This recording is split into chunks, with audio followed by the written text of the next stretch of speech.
behind this one because it's a 0, but on the rest it's 3. Okay, I'm going live. Maybe. Right, I will make the transition.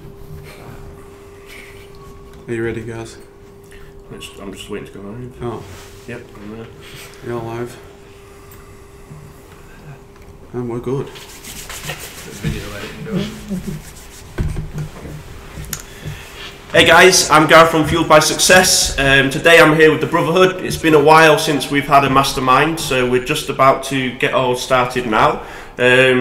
If you've not watched us before, if you'd like to introduce yourself, guys, we'll start with you guys from the Success Creation team. As Gareth said, I'm Izaak from the Success Creation team.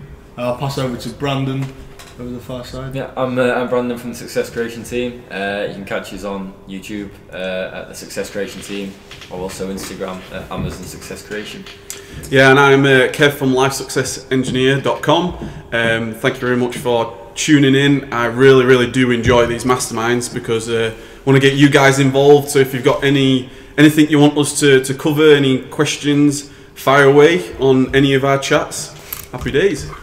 And you already know who I am. I'm Gareth from Fueled by Success. We're going to kick off today. We are midway through Q4. We've got Black Friday coming up very imminently. I think some of the deals have already actually started on Amazon as well now, ready for obviously Black Friday. How are you guys finding Q4 so far and Black Friday coming up? Have you put anything new into the mix for it? Yeah, I think we were just having a conversation before we went on air, but I think with it obviously being Black Friday, obviously sales are, well, not Black Friday, sorry, Q4, sales are on the way up, but in terms of in the business, because of the stuff that we did a couple of months ago, I'm not finding particularly that myself, I don't feel like I'm more in the business because of it. I don't know how you boys feel about it, but obviously in the warehouse we're sending more and more units pretty much every day, but I don't feel like, compared to this time last year, we're sitting in a pretty comfortable position in terms of what we're doing in the business ourselves. Do you know what I mean? Yeah. For me, I think I don't really feel like Q4 has really started properly yet.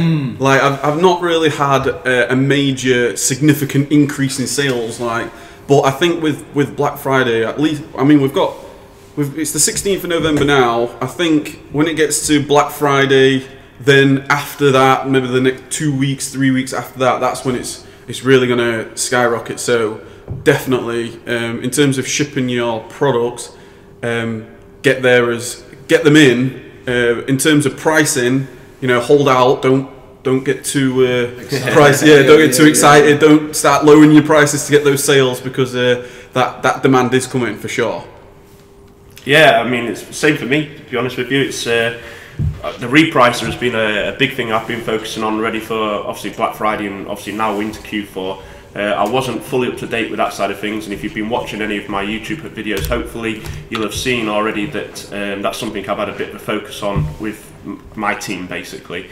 So I'm quite looking forward to seeing how the sales affect with the repricer going properly now, because I was probably running at only about 10% repricing what I should have had done. So it's I'm quite looking forward to that. Yeah, I mean, I don't know about you guys, but one of the things that I've always said about what we do in online arbitrage, it's all about Q1 really planting those seeds what you want, like getting your virtual assistants in, getting your systems optimized and streamlined, and then really maximize that profit in Q4. So all the work that you've done for the last 11 months, hopefully, are now starting to... That's all. Yeah, I think that's where me and Brandon are at, I think. In terms of the business is doing more than it's ever done, but in terms of myself and Brandon as the owners of the business, we're not doing more than we've ever done. That's perfect. Yeah, I mean, it's feels like a bit of a love story to be 12 months on and just feel all nice and relaxed. You know what I mean? Today, for example, we've been able to work on our website. I've been away at university, and the business is still ship units, so it's good. We're in a good place. That's a great way, and for anybody that's watching, and it's a great thing to think about. Like, if you think of your business operations in terms of ultimately sales, compare that to how much time you're having to put in. like you guys have experienced massively this year, you know, your business is operating better than it's ever done, and you're doing minimal work, less than we've ever done. Exactly, which is perfect, which is going to allow you to have that higher bird's eye view on your operations and really put the pieces together, especially going into the new year later. So yeah, it's exciting times. I think obviously Christmas is one of those time of years. It's a great time. I don't know about any of you boys, but it's my favourite time of year. Yeah, as it is. I Amazing love it, time, food, everything. But it's just good to now be in the period where sales are starting to kind of hike a little bit. We've noticed this kind of a small increase so far in Q4, but I think to be in this position and sat doing this and whatnot, it's a nice time of year to be away from the business a little bit more. Absolutely. I'd be interested for anybody that's watching, have you experienced anything like in terms of your sales going up, increasing?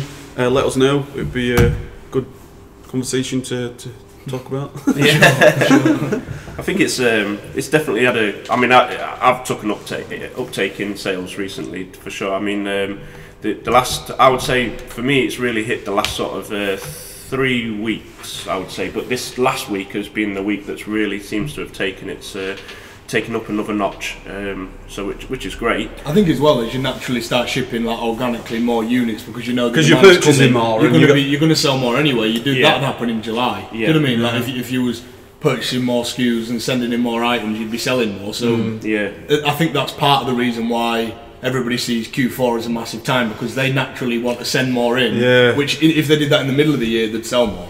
Apart from Toys R Us. Toys R Us don't want to sell anything. Tell me about it. We had our virtual assistant manager yesterday messaged us and said, purchasing today, £3,300, and then obviously we got all the emails through all the order confirmations, and I seen £900 of it was at Toys R Us. Cancel. Yeah. I mean, what's going on? Which is just mortifying because, you know, we could have been sat on a yacht with that all. There's also a big order of boots as well, aren't there? Yeah, boots. 2 orders out of it. Yeah. Which was a slab out of that. So we're seeing like the best most we've ever spent. Yeah. But then it's obviously fallen through because of the fact that. I mean, you think of it from. Let's just put yourself in the owner of Toys R Us shoes. If you owned it, I would be like.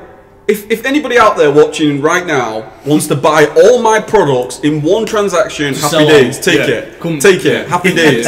Like, what is Toys R Us doing? Like, I'm convinced. It's frustrating. I'm convinced they've lost thousands upon thousands of pounds. That's just from like one seller. Well, yeah, because you've tried, I've tried, and boots as well. Like, the thing is, I think, to tell you the truth, I think it's a little bit short-sighted from them, because you sort of think, in terms of the economy, we purchase more, they make more, we sell more, the customer's happy, everybody's happy. They take on more Christmas temp stuff. Yeah, they can expand, they can do what they need to do, and somehow they don't want to take our money. So, one of those things. Yeah, there's always somewhere else. It's a hurdle, isn't it? But it is frustrating when you see your purchase thing and then it's like, well, that's going to get cancelled, you know. Yeah. You get a message an hour later, your Toys R Us order's been cancelled. You know, so. I resorted to actually going in and doing a bit of RA in there instead. Really? Picking it up, yeah. That works. Well, yeah. I mean, the thing is, this time of year, like you said, organically your sales are going to be increasing because of the demand of Q4, but also the stores are putting more offers on, so you're going to be purchasing more. And like you've mentioned before, if you're going into the stores and doing a bit of retail arbitrage, I mean, I haven't been in a store for a long time, but I can imagine that there's a lot more offers on. I mean, I'm a big advocate of a bit of RA still. I like. It's great having all the VAs going and bringing all the stuff, the content in. But there's some places which you just cannot get online, like B&M is one as an example, just to put one out there. You can, they're not online, but there's great content in there to be.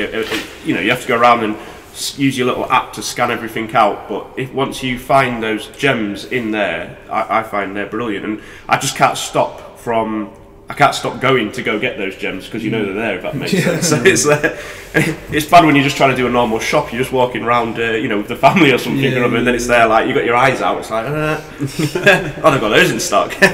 I need a trolley. Well, this is the thing. I think we mentioned it a good few weeks back now about there is a potential for those, especially like myself, who's more online arbitrage. Yeah. And I'm always thinking like, I don't really want to go down the route of going back to those winners, although they're really good winners, but it's not really. I can't do that if I'm traveling the world. I can't go to. Do you know what I mean? Yeah. But like we mentioned, there's a potential business opportunity there to get a couple of guys in, and there you go. Here's 500 quid or something. Go look round the stores. Like you mentioned, that was going to. I mean, you can buy a van. You can buy a van for say £1,000. You could like put fuel in it, so you pay for the fuel directly, and then employ somebody to work and just go around the local areas. And we got to like 20k sales a month doing that last year. So if that was enough money to have somebody running that for you, and you'd still be making. This is what I mean. You'd still be making maybe like 5k a month after that, because your costs with retail arbitrages. Now we've got the warehouse, we could get somebody. They could just essentially pull it off the van and start boxing it. Do you know what I mean? Absolutely. This is. It's instant as well, isn't it? That's the beauty of it. It's like you're not waiting 2 to 4 days for your delivery to come through or whatever, or paying next day delivery charges and all the rest of it. But I mean, I went out today and did a little bit, because I was waiting for orders to come in, which have started to filter through today. We got a big shipment away this morning, but then ready for tomorrow morning, I wanted to get a good shipment away again. So for me, I've just this afternoon, that's all I've been out. It's just I like to get my hands mucky still, and it's out in the shops, and I think I've spent about £1,000 a day just by going around, and that's took me maybe 2 hours of my time this afternoon. But then that's £1,000 worth of goods straight away. It's going straight in tomorrow. And now I think of it, and it's that time of year where you start thinking, how do I want to grow my business next year? And that is definitely on the Evernote for me. Just as a note, like, is there a potential to, trial like a little project team or something? Give them a budget. Here's £1,000. Let's see if we can get profitable. Yeah. You know what I mean? Even if it takes, I don't know, a day of going around with them, and then the days afterwards they can just go themselves. It's maybe an idea. It's definitely somebody out there. I'm convinced is doing that right now for sure. I think I think we all know somebody that does. I mean, that's how I started. I didn't. Whereas you went straight online with everything. For me personally, that's how everything for me was retail arbitrage. So I was in the shops buying rather than online. And it's only like since the beginning of this year that I'd say just before last Christmas that I really started going online as much. I was doing my books, and like when I was looking through, I didn't really start having proper home deliveries coming through until probably about last November time. So a good part of my business is the retail arbitrage, or was. I do think the scalability of OA is much more than. Oh yeah, definitely. Do you know what I mean? So I think it's like a good supplement to your business. That's right. Yeah, I'm not talking about like doing it all retail arbitrage, but local to you. Like if you've got like one guy that's from the warehouse that you can send out. With a bit of training, you might have, like you said, maybe do a week of training with him or 2 days training.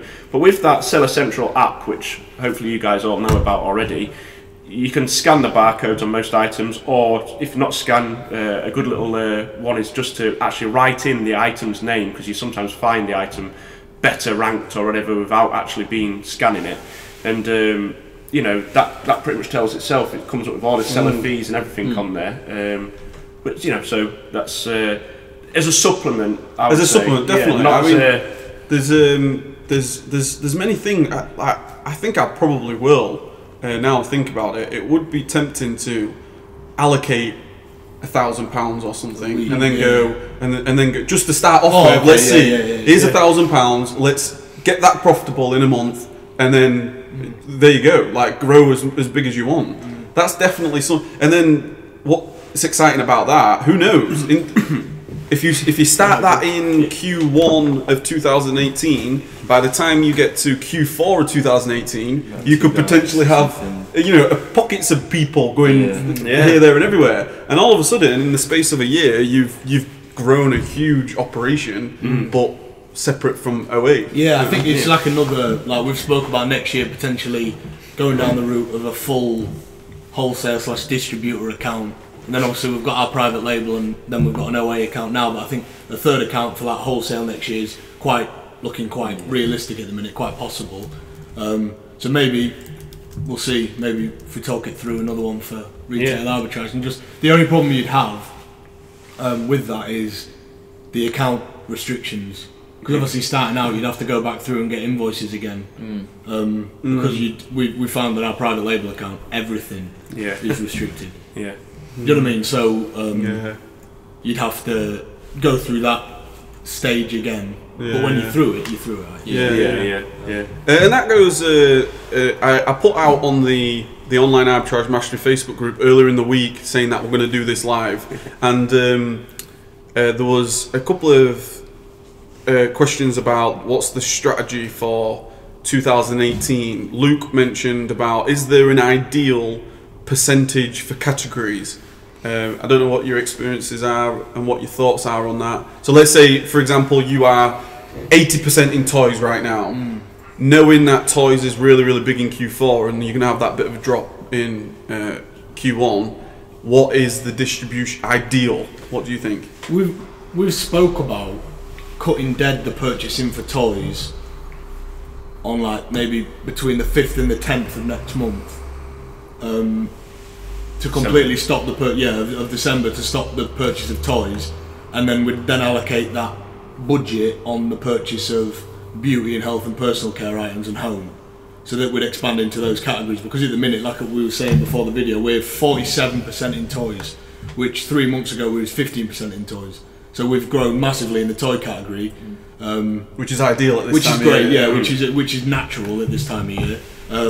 But that means that if we was to half our sales in January, if we was to take half our sales away in January, that would be quite disappointing. So for us, that's what we're going to do. What we're going to action is we're going to stop purchasing toys next month, early on in the first third of the month, and put that budget and resource into purchasing for beauty, health and personal care and home. Grocery as well. And grocery, and so that in January we grow in those categories, and then we'd probably look something more like 10% in toys, and then the 90% split between the other four, I'd say. And I suppose you gradually grow and adjust as and then as the year goes on and then demand fluctuates in the certain areas, then you'll grow in one area and in another, so. Yeah, in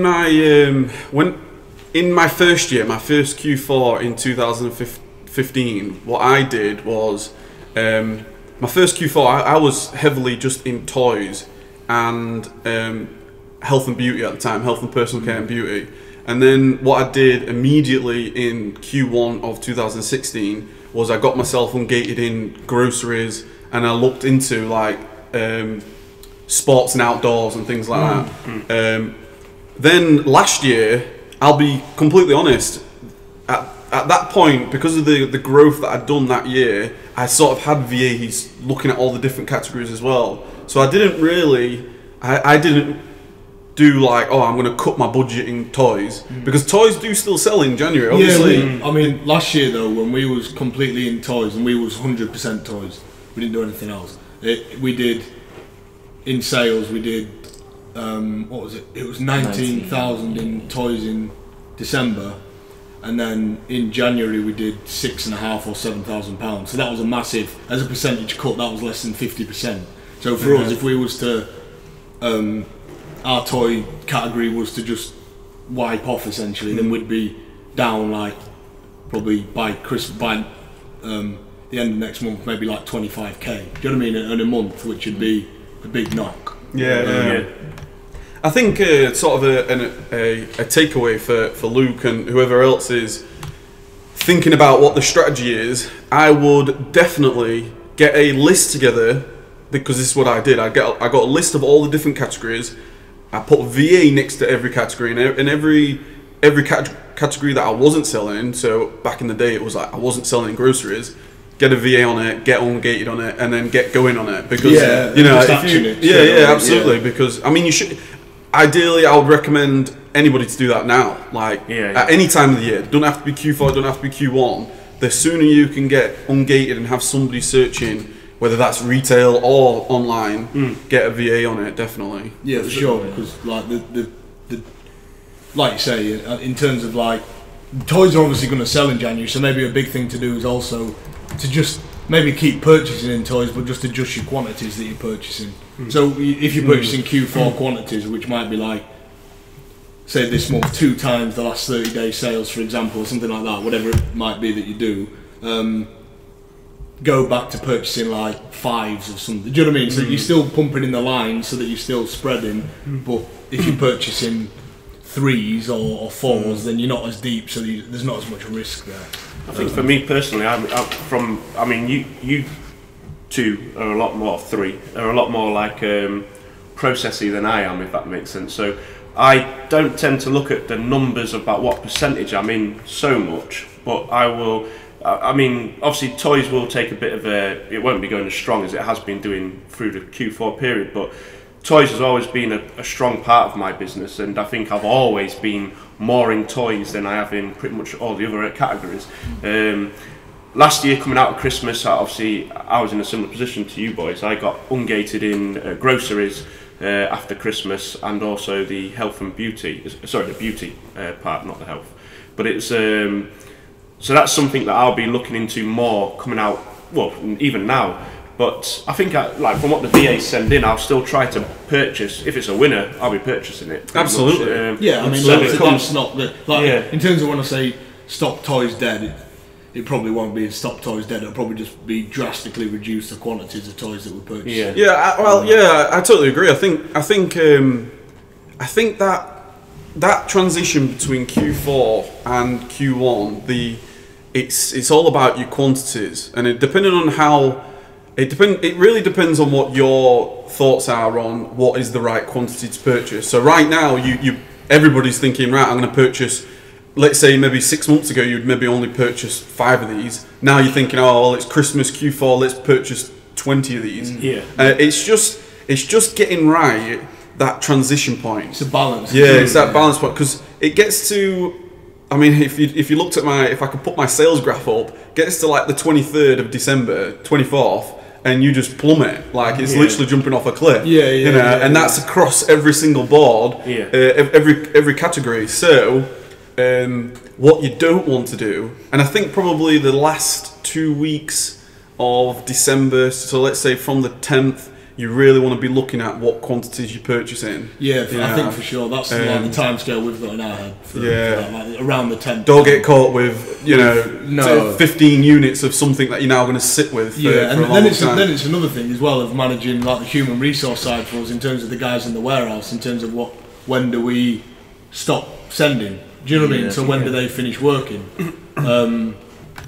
Over Christmas, because that's obviously something as well. It needs to be timed with what we do with virtual assistants, if you know what I mean. And then going into January, where do we start again? Where do we pick up again? So that's a conversation that me and Brandon are going to. It'd be good if you could plan for January and start sending from like the 15th of December or something for like a few days. You just sort of getting your January inventory stocked up. Yeah, well, that's what I kind of thought like about like the other categories. Is if you're purchasing more of those, like you're going into a period where only those categories are going to sell, then it will reduce the January dip. For sure, If you're just a bit more coy and kind of savvy with what you're going to send. That's all. I think there's also some items. I mean, we're talking about what we can reduce, or or what to go into to buy and things like that for after like Christmas, if you like. But what I've also found from last year, coming throughout the rest of the year, there's some things that you can only purchase sort of now. Because it's more festive or seasonal, like toys as an example, even toys, let's say. There's a couple of key lines from last year that I saw selling throughout the entire of the rest of the year, and it still kept a strong thing. But I could only really source it at this time of the year, if that makes sense. So my lesson from last year for this year was that if there's a certain key line that you know that's going very well, and you've tracked its record for, you've maybe been seeing how it's done and all the rest of it, I'm going to be purchasing deeper on those to maybe see me through a little bit later through the year, because when all these other sellers start to drop off because they can't get hold of it, I'll be still selling that item, but my price will have increased to go with that.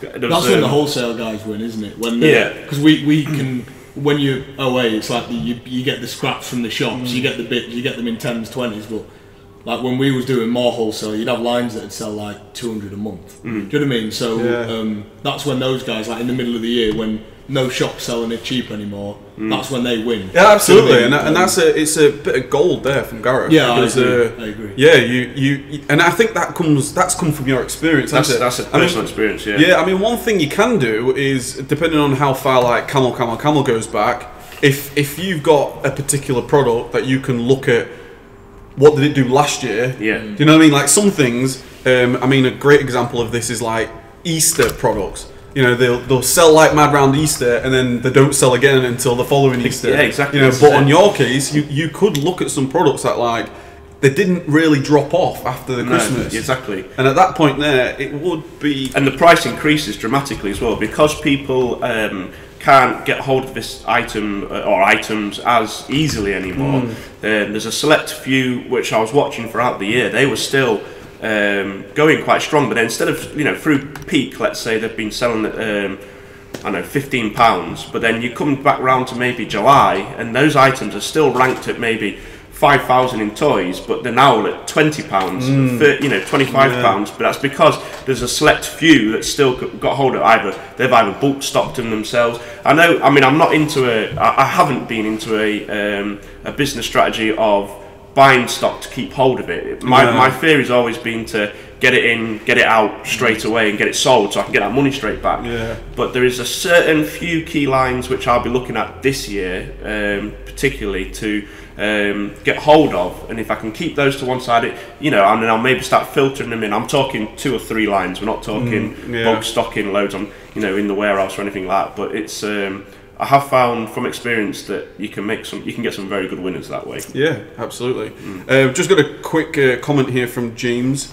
He says, in terms of capital, when did you take the first big step in increasing it, and how much by? For like example, let's say he took 1,000 out of his own savings. Then did you do the leap into a credit card or a loan of 5k plus? So our first increase of capital was when my car got sold. Yeah. so you guys sold your car, so straight in. Like a balance to take chunks off. Yeah, but there was no money to. There was no money to. There was no savings. There was no savings. There was all in. Yeah, do you know what I mean? It was. We was literally all in. Like on paydays, it would be a lot of the money would go into whether it was. I mean, I say a lot of the money, like £300. Do you know what I mean? Like on paydays, it's not a lot of money, but it's like a lot. It's not. Yeah, it was at the time. Yeah, yeah. So like obviously 50% younger don't have like a mortgage, anything like that. Yeah. So you can chuck a lot more. Yeah. Not a lot of money, but a lot more available. in terms of of your money. And to be fair, with credit cards, things like that, we were trying to get them pretty much straight away. Yeah, like we got the credit card pretty soon into starting, and that let us flex our purchasing a lot. Sure, yeah. How about you? I mean, I started on credit cards straight away. Right from the very beginning, that was my way of having available credit. To be honest with you, and I started with £700 just on a standard credit card, and then just kept reinvesting that while I was working full time in my job. And then I branched out. I got a couple more credit cards and used those. This is not by any means a financial advice, but it's just my personal experience of how I did it. Yeah, there's a little disclaimer there.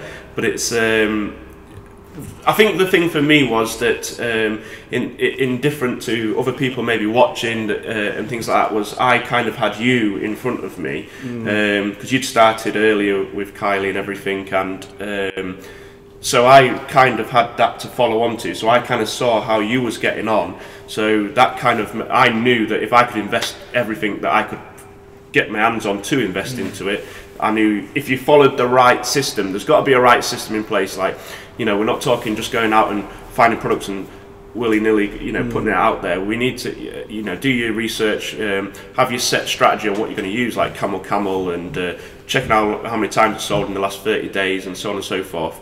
But yeah, I pretty much went hard as quick as I could. Yeah, I think it all. I mean, for me as well, we didn't have no savings, and I was straight on the credit card as well. Which it's one of those things where, like Gareth said, in terms of no financial advice, but for me, as soon as I sold that that first product. That was when you knew, And then I was like, this I've done A, B, C, D, E, and I've got a result. Yeah. And then it was like, it's just like paid ads. It's just like Facebook ads. If you get that formula right, if you pump in for every pound, you know you're going to get £2 back. If you put £1,000, you're going to get 2,000 back. It was that sort of thing for me. So it's really about making sure that you stick to the formula.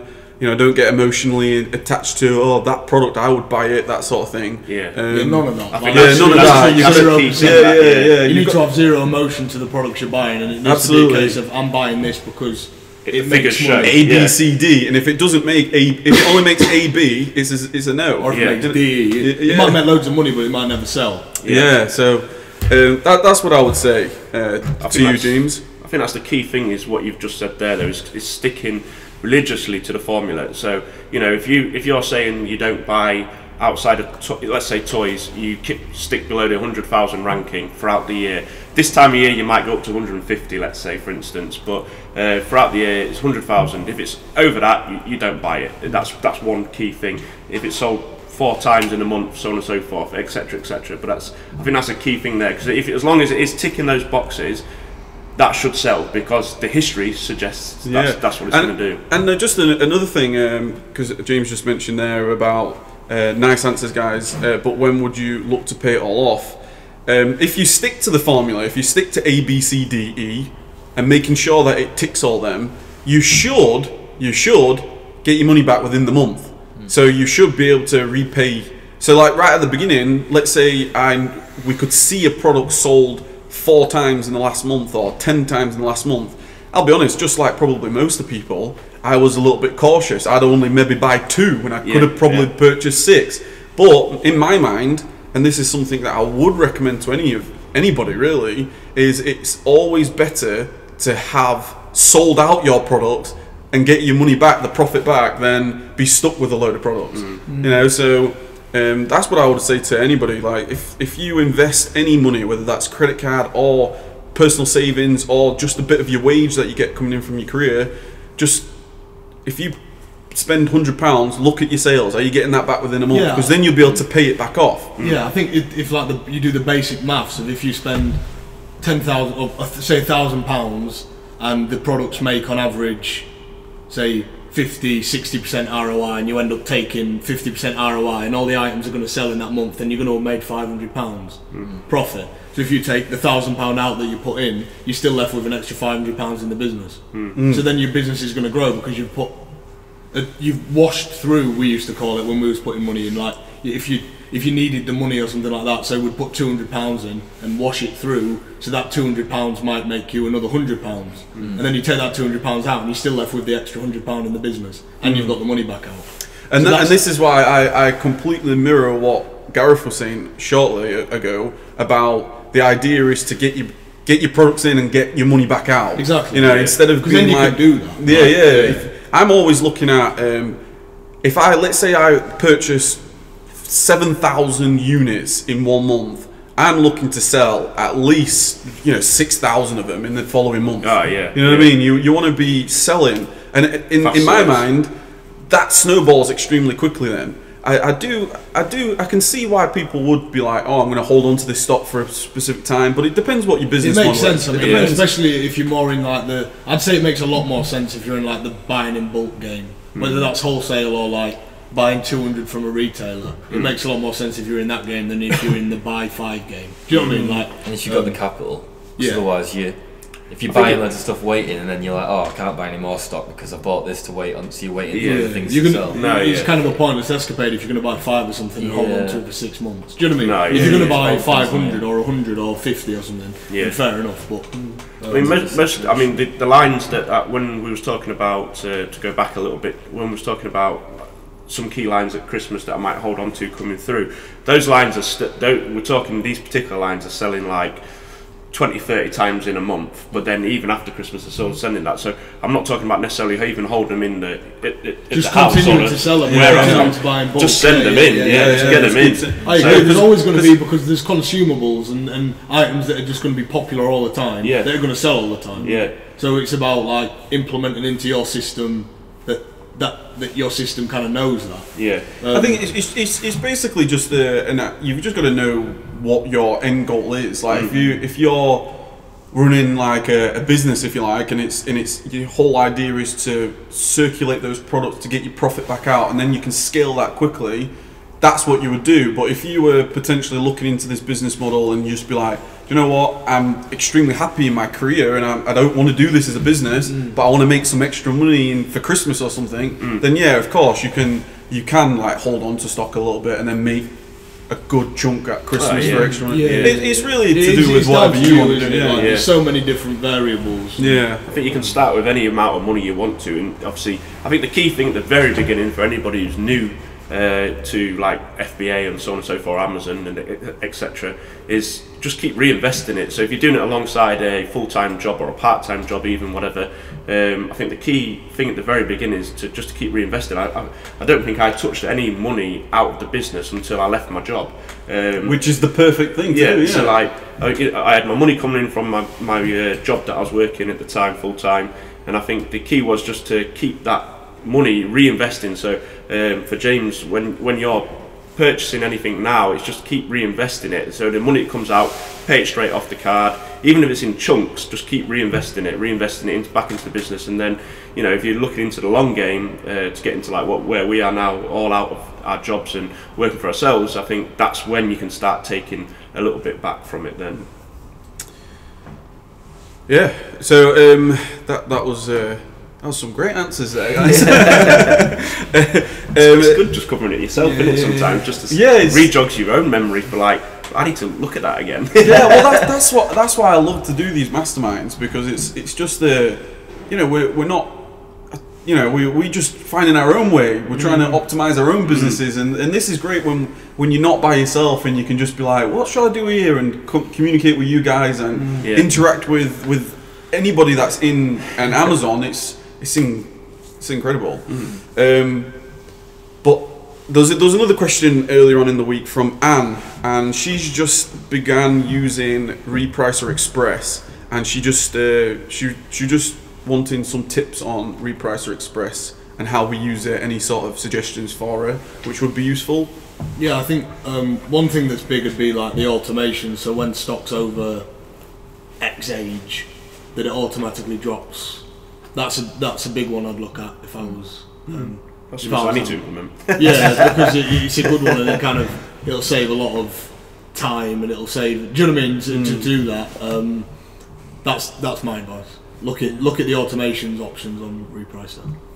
Yeah, thanks for the input there. And what I would most likely say, if you're just beginning with the Repricer, the automation is fantastic. It's definitely a recommendation, but I would probably say that's a little bit more advanced at the beginning. At the start, I think it's the most important thing is to get your scenarios correct, to make sure that you are matching other FBA sellers, not undercutting. Otherwise, that's just ends up being a race to the bottom, which nobody wins apart from Amazon at that point. Especially if you're on Repricers as well. Yeah, especially Repricer, because if you're on a product, I'm on a product, I'm going to match you, and if you're then undercutting me, all of a sudden we go to our mins, so nobody wins. Hey, there's a rhyme there. So just go through the rules, set up your rules to your scenarios, matching other FBA sellers, Amazon. You can also do a fixed price increase on top of merchants, and you'll still get the buy box. Play around with that if you wanted to do. One thing that I have done, this is something that I've been looking at, is the products that have no buy box. Okay, so there's a scenario where, let's say for example, Amazon, they remove the buy box for whatever reason, the price has gone too high or whatever. And if you've got a scenario in Repricer Express, because that's the only sort of knowledge that I've got, if you've got a scenario where you are competing with the buy box, then because there's no buy box, then under one of the scenarios, I think it's something like if there's no competition or something, it'll tell you what to do. And if you've got that set to max, for example, it will put those products that go with no buy box to max. And at that point there, depending on what your max is, you could just be sat outpricing yourself. Yeah. So I would definitely look at that, and that's something I've been playing with, like a second rule over the last couple of months, testing on all my products that go to max. That tells me immediately there's no buy box, there's been a change somewhere. Then I can set a brand new rule for those that have gone to max to compete with no buy box. Do you see what I'm saying? It's a bit of It's an interesting scenario, that because they remove the buy box when the price gets too high, don't they? So that can often happen when somebody's like sold out on the item. So yeah, it's something to implement for sure. That's actually one of the things from when I first started using. I've got 3 pricing rules which I've had from the start, and when I input it, if it's got funny enough, that's something I do. I have got a rule already, and I think it's. If there's no buy box, when you're inputting it into Repricer Express, I check for that on the items, and then if it's got no buy box, I've got a rule which is called no buy box, because you name it, don't you, yourself? And then mine's set to match the bottom, so whoever's cheapest. But if it's a merchant seller, so non-FBA, I set a little bit above them, because you still get the buy box. If I'm the only person, you've got your min, your max, aren't you, still, obviously. But then I still go to max then if I'm the only seller. Yeah. But you'd want to maximise your price, and that's why it's important when you're setting your mins and maxes. This is another thing for you, Anne, is don't set your maxes too high. It'd be great. Let's say you're selling a product for $14.99, and then it'd be awesome to go, right, my max now, I'm gonna do it $99.99, but nobody's buying it at $99.99. So because the price really does impact demand. So of course it does. So that's one thing as well. Like if to have something where if you're the only seller, then because if you go to max and then the buy box goes, then you're probably going to stop selling them as it is. Do you know what I mean? If you're the only person on it and the buy box is gone. Yeah, you'd think your sales will definitely slow down. It's interesting though that you do get that. You do get some sales still. I'm not saying you won't sell it at all. I'm saying that it'll definitely have reduced from when there was a buy box. Absolutely. So then you could potentially implement something like, because you can go to min plus 15% or something, can't you? So you'd still be selling it above your minimum, a decent percentage above your minimum. I don't know, I'm playing around, but yeah, do you know what I mean? I think with mine, I generally, when I put my minimum maximum in, like you've mentioned already, the maximum will generally always be still something that's reasonable for that product, if that makes sense. So even like if I'm the only one selling it and I'm on that one, so let's say there's no buy box, I'm on with 3 other merchant sellers, let's say, and then there's an FBA guy in there as well. What mine should do is match the lowest, if that's a merchant. I'll go slightly above them because I've set to do that. If Amazon ever came onto the listing, I'd go a penny below them. I do penny battle Amazon, I'm not going to lie. And then obviously match the FBA. But if the FBA is not as low as the minimum, but it's still within my minimum maximum, then I go straight down to the merchant sellers, but just above.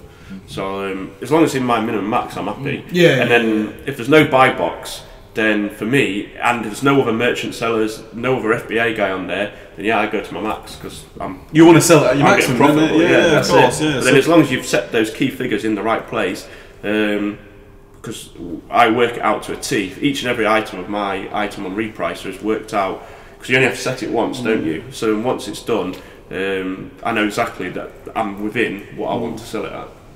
A lot of hands today. Yeah, absolutely. And just a couple more quick fire tips there for you, Anne. Now thinking about it, like when you're shipping your products to Amazon, try setting your min-max before it arrives and goes live.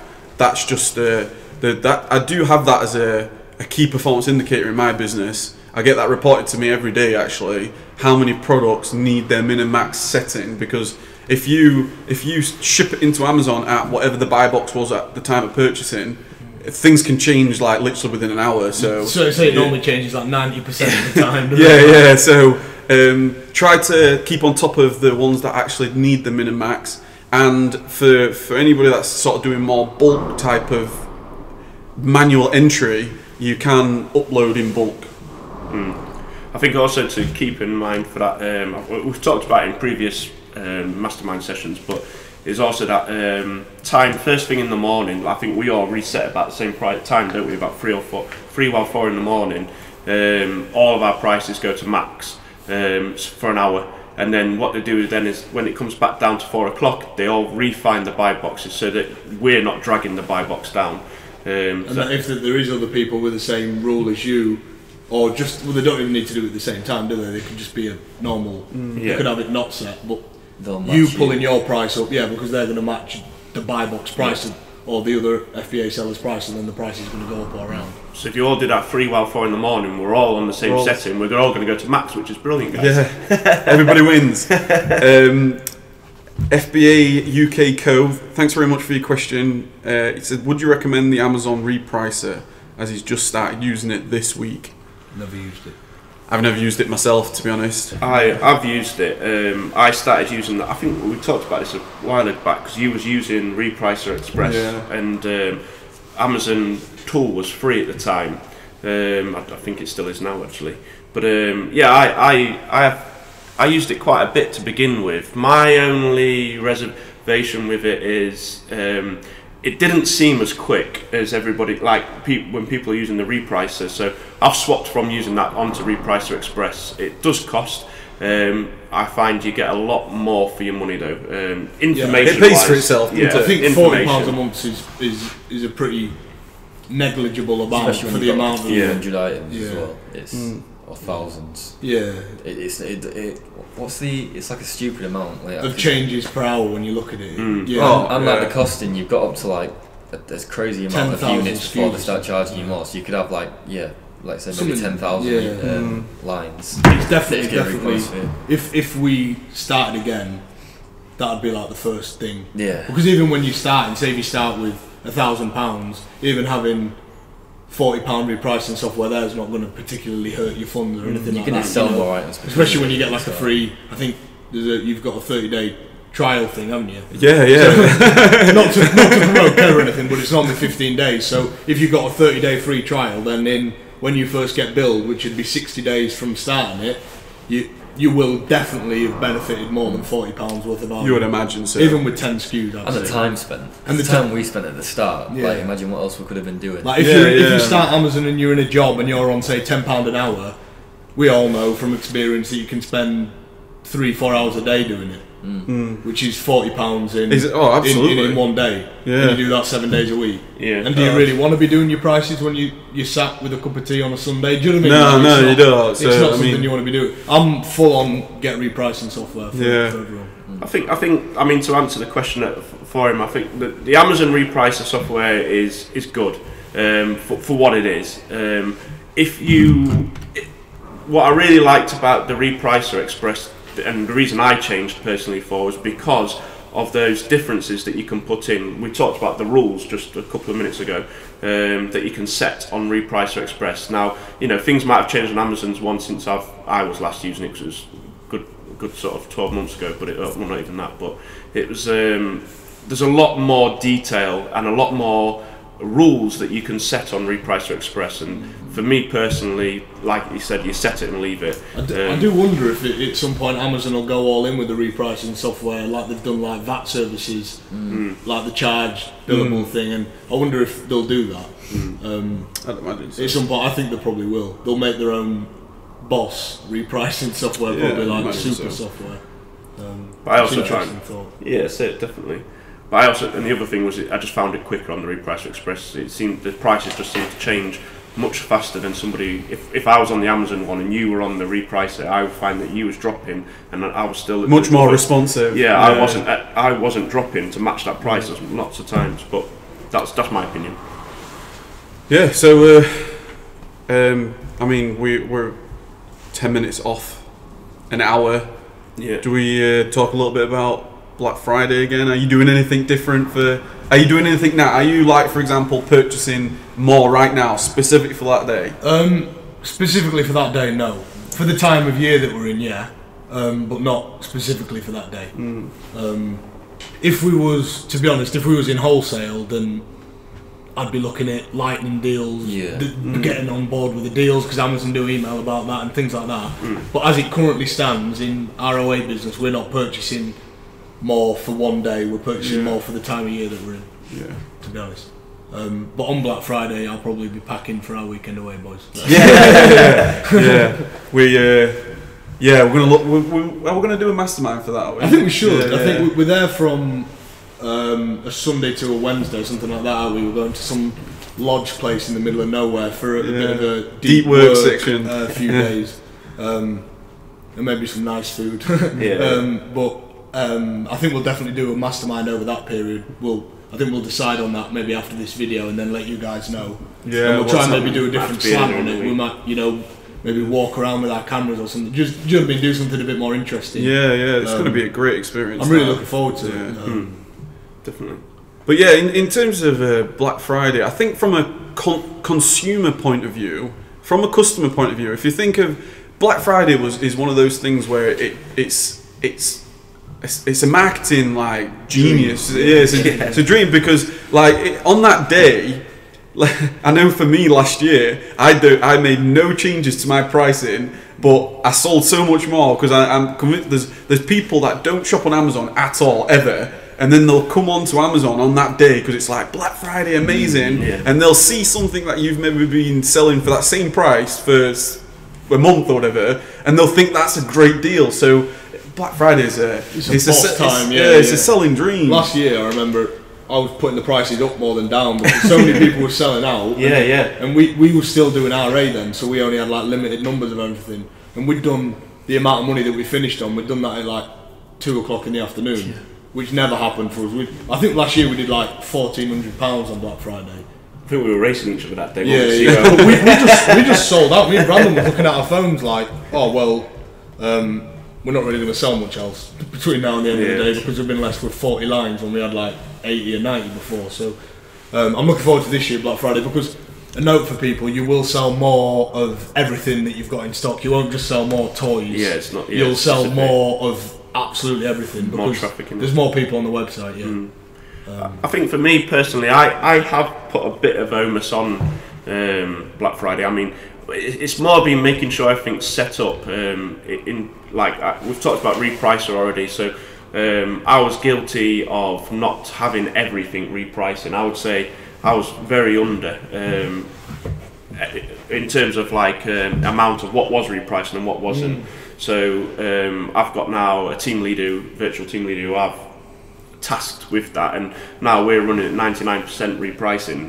There's only, and I say 99% because we're always buying new things, so it's which is great. And so that's one thing that I definitely look to have in place ready for this coming weekend. Even from now really, because it's picking up. So that was one thing I actioned. The second was it's this time of the year, so we are purchasing more anyway, but I've probably gone a little bit deeper on certain things for this, ready to try and get in for this week. And there's some items where there's some big orders where they've been taking maybe 10 to 12 days, even longer, to try and get it actually delivered in, because their different websites are struggling with demand as well. And I think one of them was actually quoting me 4 weeks to have it delivered in. And this was, and I was thinking to myself, am I going to pay out now £800 and have that just sat there for 4 weeks, not even delivered to me? Or am I going to reinvest in other products to get in ready for this Black Friday weekend? And that's what I chose to do. So it has affected me in that sense, because I would have made that purchase normally, thinking Q4 and all the rest of it, but I decided not to tie up that £800. I decided to reinvest it into other areas to make sure that I had more stock in ready for this weekend coming. So that's how it's affected me, I would say, personally, in that sense. Yeah. There was a quick question from earlier. Sorry, I missed it, James. He just said, for Q1, what would you suggest is a good niche? I think we pretty much just spread as wide as you possibly can. Obviously, with it being Q1 or January, a lot of people are a lot more into like health and fitness and things. So you could see, if you're in private label, Q1 is if you're selling supplements. I imagine Q1 is your Q4. So for sure. And FBA UK Co says, what's everybody's best day so far? Is that sales in forever, I assume? What? You had an amazing day when we was at UBW. It was like this was UK as well. We didn't even count the abroad. Yeah. But it was like 3,200 or something like that, and that was just UK. And we were selling abroad as well. That was a shit on day. That's quite envious that day as well. I think it'll be getting on. That's incredible that to say it was Q2. So that's Tony Robbins watching you, and you're just there going, "Guys, look at this." I'm there like, "What the hell?" I woke up with like £600. What are you talking about, phone? You know, have I swapped phones with Kev? Do you know what I mean? I mean, to put in perspective, our Black Friday sales last year, my best days ever was 3,800 and something. So to do that in April, that was inside year one as well. You're like, what is Blaze doing? Well, do you remember we was all like, right, we need to have a conversation. Let's teach me. That was good. I do remember that. Well, for me, I've not experienced the heights of £3,000, unfortunately, but my best was about 2,000. I think it was 2050. I think I did, which was my very, very best. And which is amazing. That was a great day sales. But that was a peak, and like I think I don't tend to, I mean, they're great when you see those days pop up. They're absolutely brilliant.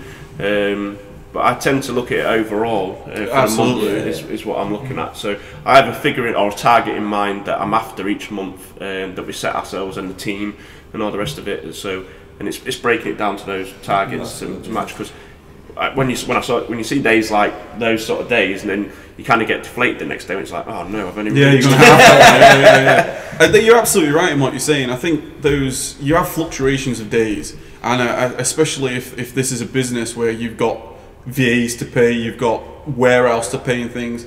The more important metric is sustainable and your average. You know, it's great to have those huge days, and it's just a scratch of the surface when you think of some people are doing, you know, crazy numbers. But you just take one step at a time. I mean, let's face it, it's all about the monthly and the yearly numbers. Like one day it's vanity really. You don't know that. Like on the day where we know we made money, but there's no telling that when somebody says that they've sold £3,000 or how much profit that is, how much money they've made. Do you know what I mean? We know at that time it was before we was VAT registered and stuff. So if we had a £3,000 day now, we'd make less profit than we did when we had a £3,000 day then, because we're VAT registered. So that's the most important thing. That day was a great day. Found some great products that day. And one thing, but that's the thing. The most important thing about this business model is profit. So like, if somebody's out there saying, "Oh, I've just sold £100,000 worth of products," which sounds great, but if they've spent 90,000 to get to that point, do you know what I mean? Like, it's all about the profit at the end of the day. So, or if they've sold 10,000 items, but they only make £1 profit an item. Yes, they've made 10k, but their sales are probably really high for that. And I think it's important for new people and people looking in to not be discouraged by the fact that somebody's sold 10k, because it kind of happen. Like, people can see that and go, you know, it makes it less attainable for them potentially. Do you know what I mean? In terms of thinking that. It depends what type of person you are. You might be inspired by it, or you might be kind of a bit like, oh, that's a long way off for me then. But I think it's important to realise that just because somebody says that they're selling a lot of money's worth of stuff, remember that it's about the bottom line figure, not the top line. 100%. I totally agree, and I think I think somebody told me once, sales is vanity and profit sanity. Exactly. That's what it ultimately comes down to. I think, like anything, it's a process. For me, what I find more valuable is my freedom, my time. Like, I would, if you said to me right now, you'll do 5,000 a day every day, but I am black and blue here 20 hours a day, no thanks. I would much rather have a fifth of that and work on my own time, and do you know what I mean? I think that's also another one. You've got to value what do you do for that? Like, if you get £1,000 sales, what's that £1,000 sales a day meant to you? Has that meant that you're working 60 hours a week, or has it meant that like it's just a cool number and you've spent 3 hours that week running your business? That's what's more attractive to me, because long term, if you're doing minimal, because this is what online arbitrage ultimately the end goal is, well, I recommend to anybody to have this automated to a point where you're still managing it and you're still like, yes, you've got you know, ultimately those figures of profitability, but you want your time to be doing the things that you want to do. I think that's it. Yeah, it's. I tend to look at the consistency. Making sure that we're consistent rather than you get your peaks and your troughs and all the rest of it. And like you said, you're talking about profit. At the end of the day, that's the key line. Who knows? What's been turned over. You might have turned over that £3,000, but my 2,050 might be more profitable. Exactly. Yeah. And Absolutely. That's the difference, isn't it? So it's. I think that's the key. As long as you're selling consistently and everything's working, like we've talked about previously, keeping in line with your targets and you keep pushing forward. Work to your own goals. I think we'll all be successful at the end of the day. I think so too. And I think it's important to know that it is a process, and depends what you want. I know for me, right at the beginning, it was all about I just wanted to get out of my job. I just wanted to get out of my job and have that time again.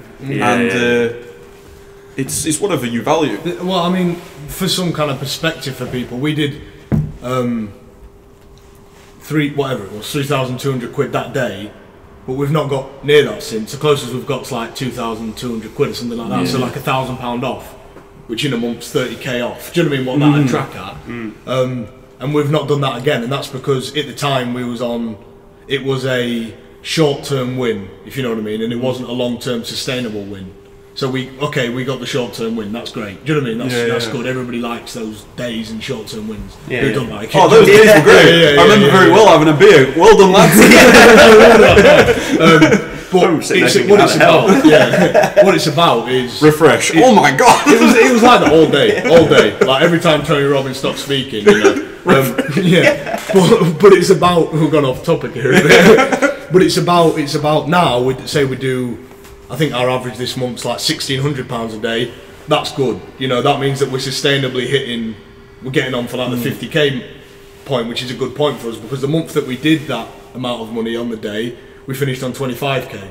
Yeah, and that's what's important. Yeah, the important thing is the number at the end of it. Okay, we've got a good shiny best day sales on Amazon, and it was a fucking great day. Don't do that. But what's important is the long-term growth of the business. It's not the short-term wins are great, but don't put all your eggs in that basket.